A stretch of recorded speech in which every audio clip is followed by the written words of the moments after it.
Yes, sir. Yes, sir. Yes, sir. Lil Brunson back at you with the back at you, and I am the best reporting on the Eagles. Before we get into the meat and potatoes, I gotta let you know. That the Print Champ shop is open. The Drunken Howie hats jumping off the radar right now. Make sure you tap in and grab your Drunken Howie hat while supplies still last for sure. You want to be locked in with that lock, key, and step. Also, the music on all streaming platforms, man. Go tap into that, man. We got a good video coming up, man. So, I want to kick off the video by talking a little bit about some of these undrafted free agents as of right now from the ones that I've known. If the list got bigger, please let me know. We touched on the draft picks, but the Eagles do add a couple undrafted free agents to the fold. We signed Texas A&M cornerback BJ Mays. Draft Diamonds reports that Philadelphia Eagles signed the versatile quarterback, 6'1", 195 pounds. Speed, versatility, standout nickel corner with the size to play on the outside and the inside. I like that because I'm really concerned about the cornerback position. Eagles signed Central Arkansas running back Sean Derek Powell. It's always good to have running backs, man. Powell rushed for over 4,000 yards in his collegiate career, 42 total touchdowns. He had 800-yard games in 2024, two-time FCS All-American, is a three-down running back, and the potential to be a special team standout. I like that for sure. Man, so that's just to touch on a little bit of it. And we grab another running back from Florida, Montrell Johnson, 5'11", 216-pound guy. Wrapped up an impressive college career, 3,000 rush yards, 33 touchdowns, known for his powerful running style. So a physical back, big playability, reliable hands out the backfield. Johnson became a solid running back for the Gators after transferring from Louisiana. Listen, man, a former Sun Belt freshman of the year. We need guys like that to help solidify this thing and, bolster up the practice squad for real, man. So why not? Why not? You know what I mean? Why not grab some of these guys? But the biggest thing that's overshadowing some of the great work that we did as far as the draft goes and just as far as, rebuilding and retooling this roster is the whereabouts of the players that visited the White House. Now, I want to start this video off by saying, first of all, it looks like the players that did attend the White House had a really good time. Even Big Dom, everybody that was in attendance, they obviously wanted to be there and they made the best out of going to the White House. You know what I mean? The White House for years has been known as just a pillar in just worldwide civilization, of one of those top 10 places that you want to visit if you get the chance to visit. And a lot of guys took the opportunity. You know what I mean? And a lot of guys didn't go. The biggest name on the list would be the franchise quarterback in Jalen Hurts. He didn't attend the Eagles ceremony at the White House.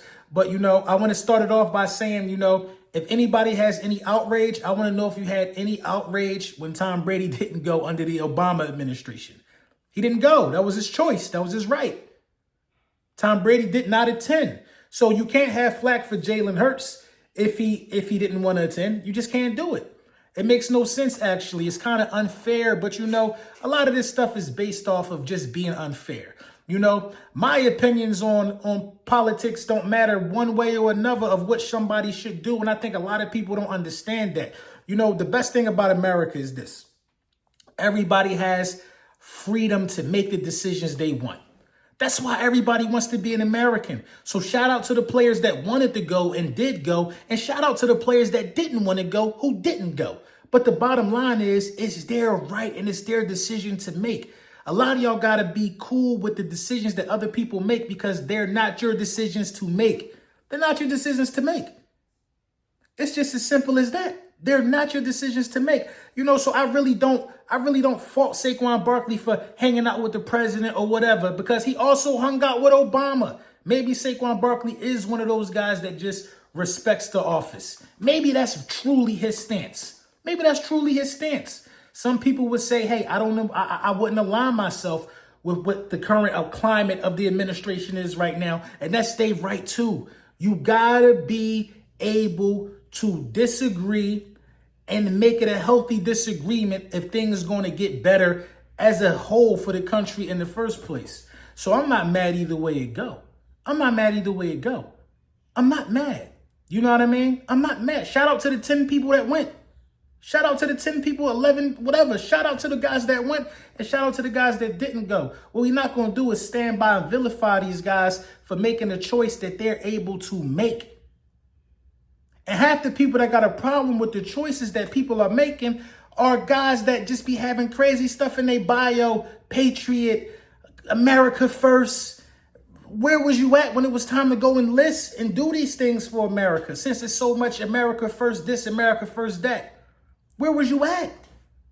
Where was you at? So it's a lot of hypocrisy that's floating around right now by a lot of guys who I frankly don't believe have the right to cast any judgment on people who making these decisions. Because you're talking about somebody who went to war. You talking about people people have deployed for the right for these people to be able to make the choices that they making. For freedoms. For the right to your freedoms. People lost their lives for that. So if you didn't even enlist, going to nobody basic training or nothing like that, what somebody do should not even concern you because it's not your choice. It's not your choice.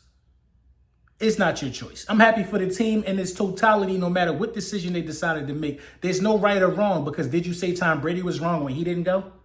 No, I don't think nobody had that to say. I don't think that was nobody's temperament. In fact, everybody just kind of glossed over it and we forgot about it. And here we are. Just like everybody's going to gloss over this and we'll forget about it. And here we are. Here we are. Still going to cheer for Saquon Barkley when he's running the ball. Still going to cheer for Jalen Hurts when he throw the ball. So what's the point about being outraged over a decision that's not yours to make? Make it make sense, man. Make it make sense. So again, man, we cap off. Just hoisting the Lombardi by keeping the tradition alive. We was invited. The people that wanted to go went. The people that didn't go, didn't go. Get over it.